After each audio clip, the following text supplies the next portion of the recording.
Isn't it rather late for a young lady to be out alone? Do you live here? No. Then you must be visiting here, are you? My name is Frances Elizabeth Wright. I live at 67 Tivoli Road. I'm lost. Oh, you're lost. Could you take me home, please? I'm afraid. I should say I will. Come on with you. That's the way it began. Nothing extraordinary. For in a large city like London, a lost child is such a common occurrence that many a far-seeing bobby arms himself with a bag of chocolates in addition to his nightstick. No one suspected that this was the beginning of a case that was to rock all England.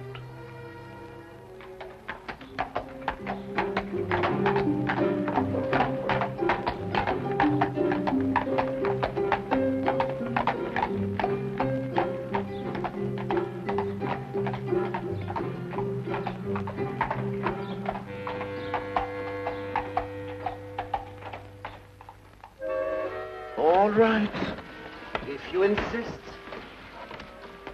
I know this man isn't going to do us any good. But what's the use of talking to you? Just as stubborn as your mother. I suspect we're having visitors. Oh, really? 23 and 27.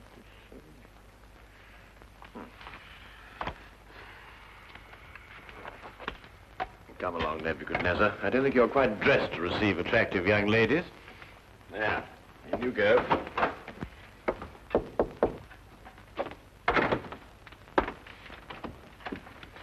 Won't you come in? Mr. Holmes, Sherlock Holmes.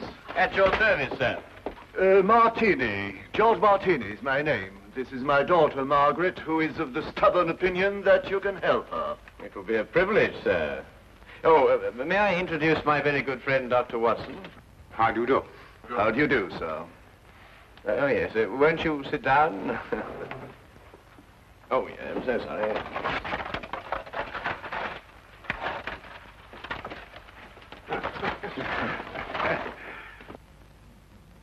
How can I be of any assistance to you? This is rather a confidential matter. Oh, yes, yes. Dr. Watson is both the soul of discretion and my invaluable colleague in all my cases, especially the more delicate ones. I see. Well, there's this fellow, Richard Trevor is his name, who's been courting Margaret here. A sly one, if I ever saw one. I could tell by the shape of his ears, and the fact that he belonged to that upstart Shield and Castle club. There was nothing wrong with his ears. They were beautiful, both of them. Nevertheless, he gave her the impression that he was going to see me last night and ask for her hand in marriage. Instead, the scoundrel sent me some fantastic note about being detained and then never appeared at all. I want you to find out what happened to him. What did Mr. Trevor say in his note? That he would be detained because he had run into a little girl who was lost and was taking her home. Have you made any inquiries at his home? Yes, with Father, of course. I don't think it's genteel to go to a man's rooms, even if he is your fiancé. Quite right. Quite right. There was no sign of him, but his clothes were all there. He wouldn't run off without his clothes, would he? No, hardly. Pure a guess. A deduction. Just as I deduced that you have a scar on the left side of your head, which you received in a naval battle. I'll be bound. How did you know that? Well, a right-handed man normally parts his hair on the left. Your parting is on the right, thereby indicating that you've changed it at some time or another to hide a mark. As to how you got it, that's obvious to me by the fact that you carry on your watch chain the insignia of His Majesty's ship Assault, which everyone remembers distinguished herself heroically off the coast of Africa. Well done, Holmes. I declare, well done. Will you investigate, Mr. Holmes? We'll look into the case immediately, Miss Martini. And as soon as we have any information for you, we'll let you know. I shall be forever in your debt. Mm-hmm. Or I will be after I see his bill. Here's our address. Oh, that won't be necessary, sir. I saw it marked on your hatband when you came in. If you'll forgive me, sir, a rather extraordinary precaution against the loss of a bowler only worth 2 guineas. Come, dear.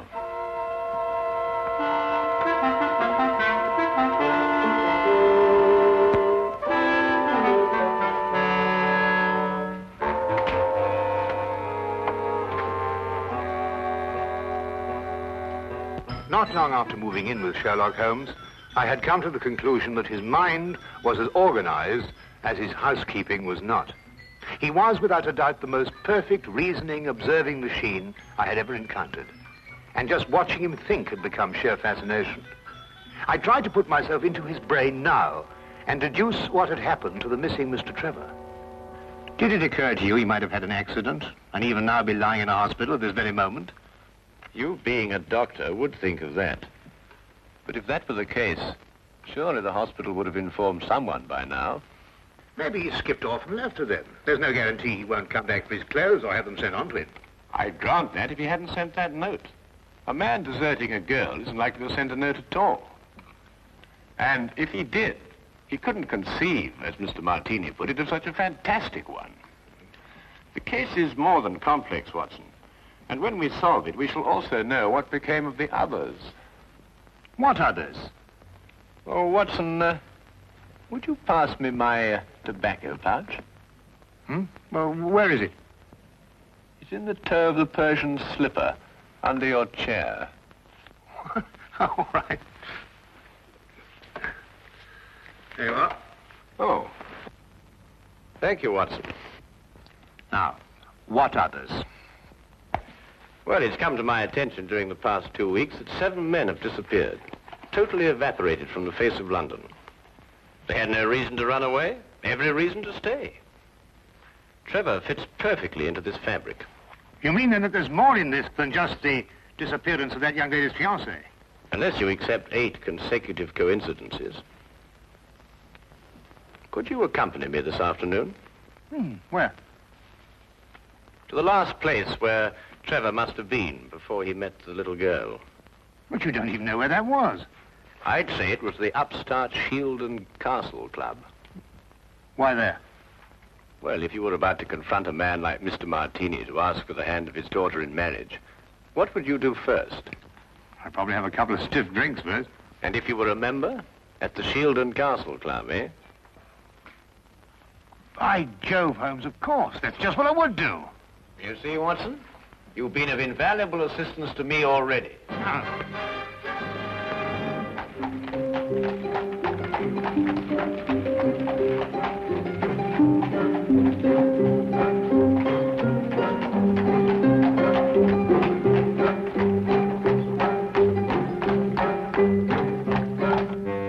But you must tell us if he was here last night. He's missing. We're trying to find him. It's no use, sir. You'll have to do without my help. This is a gentleman's club. What has that got to do with it? He may not want to be found, if you know what I mean, sir. Now, look here. That's the way it is, sir. I'm sworn to preserve the privacy of our members. And having 2 little tots to feed, I'm not one to invite getting the sack.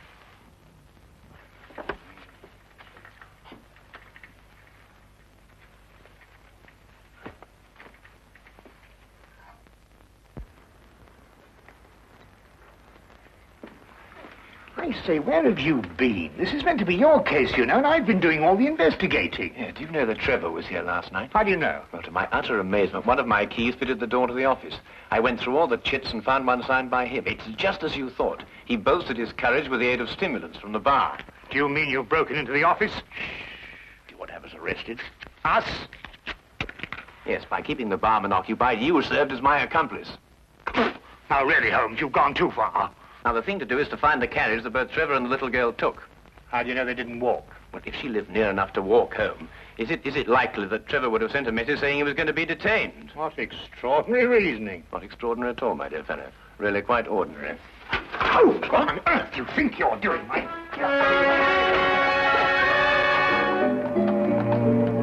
Finding the cabbie who picked up Trevor and the little girl was a matter of stationing ourselves at the hack stand outside the Shield and Castle Club and doggedly questioning every driver who stopped there.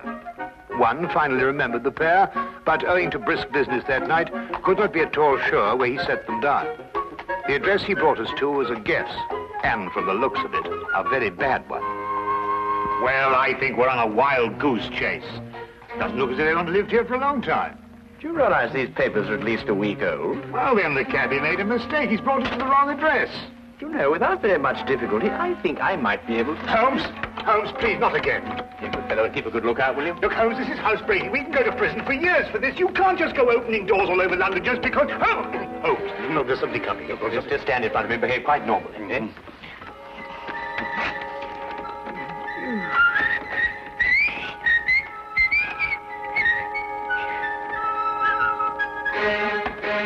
What's the normal behavior for housebreaking? You coming? Look here, Holmes, a doctor doesn't do this sort of thing. I'm sure it's unethical. You can't expect me to...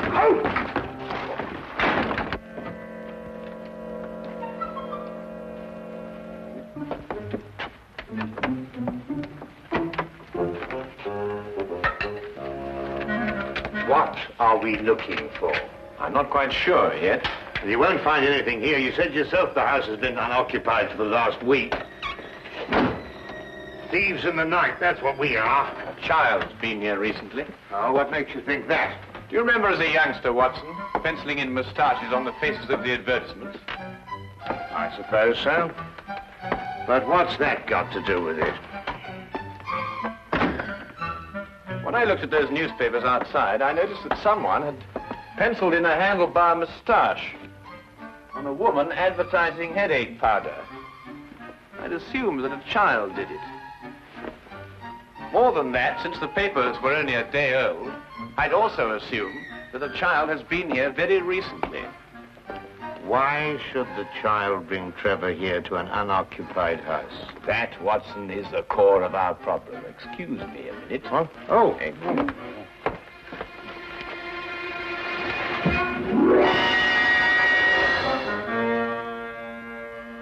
Good heavens!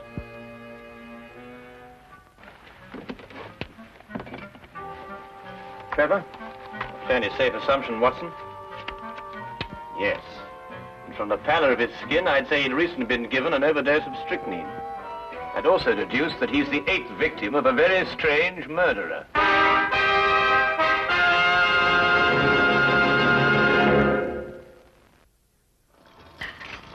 Dash the tea, Holmes.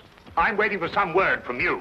About what? Well, about the murder. Ever since we got back here, you've behaved as if nothing had occurred. And yet I'd wager anything that you're hot with some theory as to who's done it and why. I'm afraid we've run out of Indian. I think we've got some China, if I can find it. My guess is it's a cream passionel. Are you ruling out the robbery motive? Trevor was left without a shilling. Oh, that's just some sort of a smokescreen. After all, Good heavens, Holmes, what else do you think you're doing? Look, snake poison. Oh, no, be silly, Watson. It's China tea. Disregard the labels. I ran out of tin. Yeah, are you sure? Yes, I'll stake my reputation on it. You'll get to see who that is. Rather late for a caller. Good evening, Dr. Watson. Hello, Sergeant. Ah, hello, Wilkins. Good evening, Mr. Holmes, sir. I've got a message for you, sir, from Inspector Lestrade. A welcome addition to the day. A message from the good inspector. We've found another corpse, sir. It was in an empty house in Hammersmith this time. The facts are still the same. Robbery and strychnine poisoning. Oh, is he one of the 7 who disappeared lately? Yes, sir. How did you know? Well, I suspect that the other 6 will end up in unoccupied houses before very long. I think you'd better carry out a search in every unoccupied house in London. But this is July, sir, and everybody's away on holiday. The number of empty houses must be hundreds. Well, it's that, or wait until September, when everyone comes back and finds his own corpse. It'll be a very unfortunate situation for the good inspector. To say the least, sir. I'd better give the inspector your advice, sir. Yes, you must let us know what he says. That might be rather embarrassing. Good night, Mr. Holmes. Good night, Doctor. Good night. You know, Holmes, you were right. Trevor's disappearance was linked with the other 7. But what kind of fiend can be at the bottom of it? Well, we'll know more about it when we return from Brighton. Brighton? Yes, unless you'd rather not pursue this any further. There's a 6:10 train leaving in the morning. 6:08. Why Brighton? Because that's where R.J. Cookson lives. The place is R.J. Cookson. He's the man who owns the house in which Trevor was killed. How on earth did you find that out? Oh, no, never mind. It is tea, isn't it? Yes. Oh, I thought it was.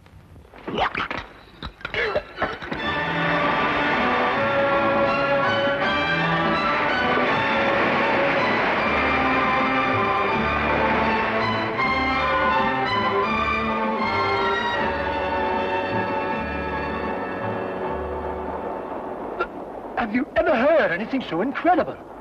A corpse in my fireplace. And a stranger at that. Rather inconsiderate of someone, I must say. Why, when the police brought the news last night, I thought someone was pulling my leg. My fireplace. Really, I ask you.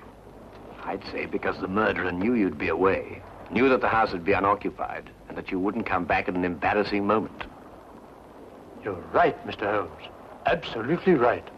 The culprit was acquainted with all my plans, and not wanting the corpse to be found in his own fireplace, chose mine. Precisely. But who could that be? I'd vouch that a full regiment of people knew of my plans to leave London.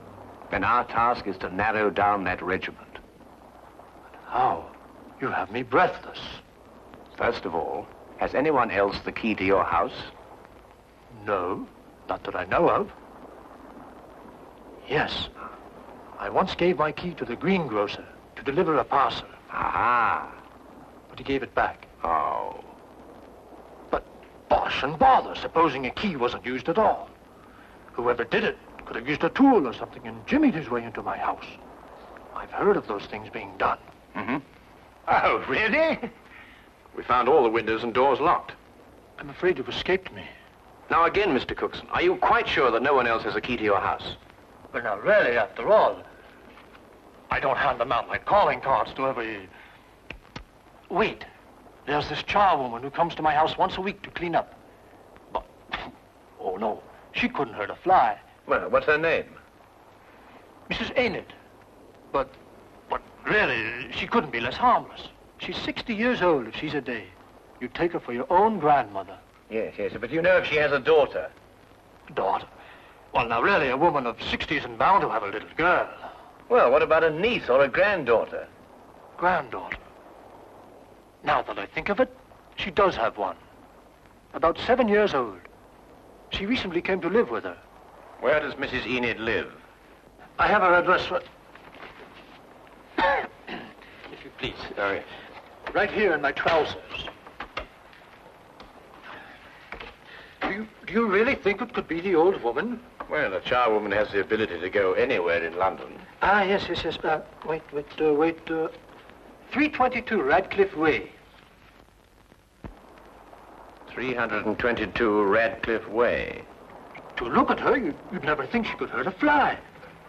You'd take her for your own grandmother. Poison murders? No. Impossible, Mr. Holmes, impossible. Oh. Grandma, must we play the game tonight? Of course. Don't you like playing it? I don't like staying on the street alone. It'll only be for a little while. You'll find someone to bring you back, and Grandma'll have company again. What happened to the last company we had? Oh, he went home after a while. But come on, let's say it. Where do you live? At 67 Tivoli Road. No, that was the last place. Your address is now 120 Claridge Street. I forgot. All right. Now, come on. Let's say it again. Where do you live? At 120 Claridge Street. And again? 120. What do you think, Holmes? Well, we'll know definitely in an hour's time. Come on.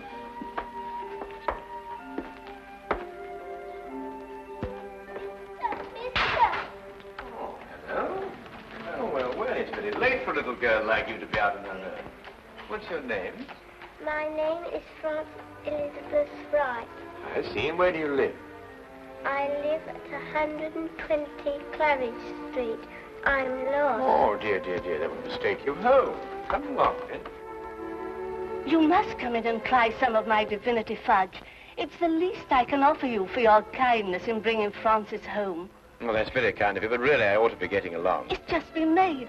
Delicious. You'll make an old woman very happy if you'll try the first slice. Oh, very well then. I am rather partial to divinity fudge. Francis. Thank you.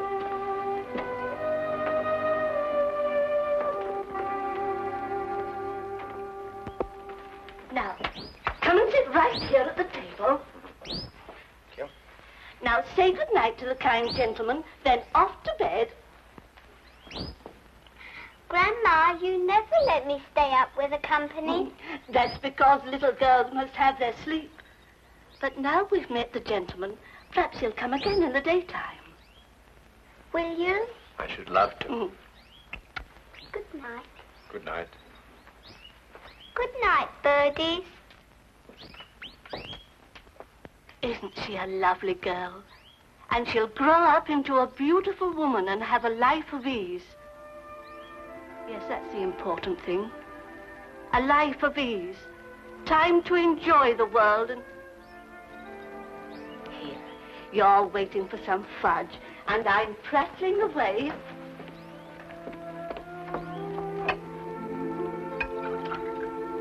Here it is. And a glass of cold milk to go with it.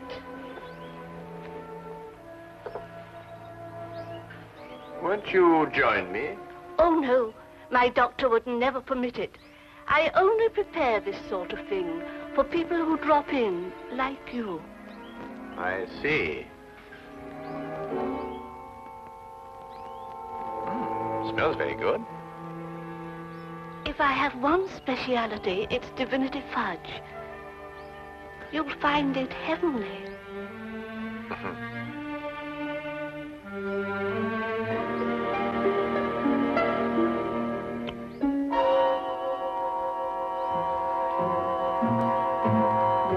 What's the matter? Nothing. I just wanted to give the birds a bit first. Don't. Birds don't eat fudge. Oh, yes, they do. They love it. Come on, old chap. Have a... No, you can't. Who are you?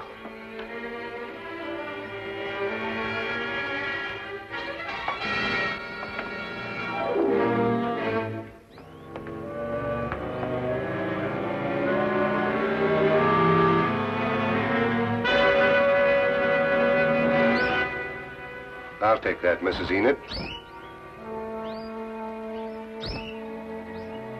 Thank you.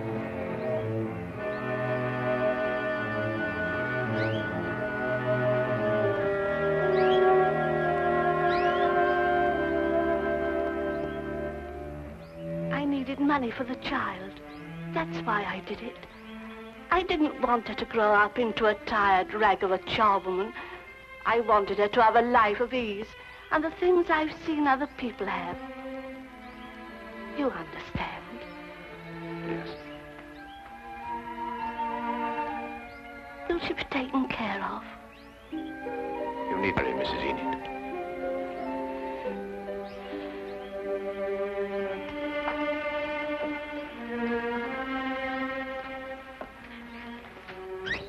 I wish now I hadn't tried to poison you.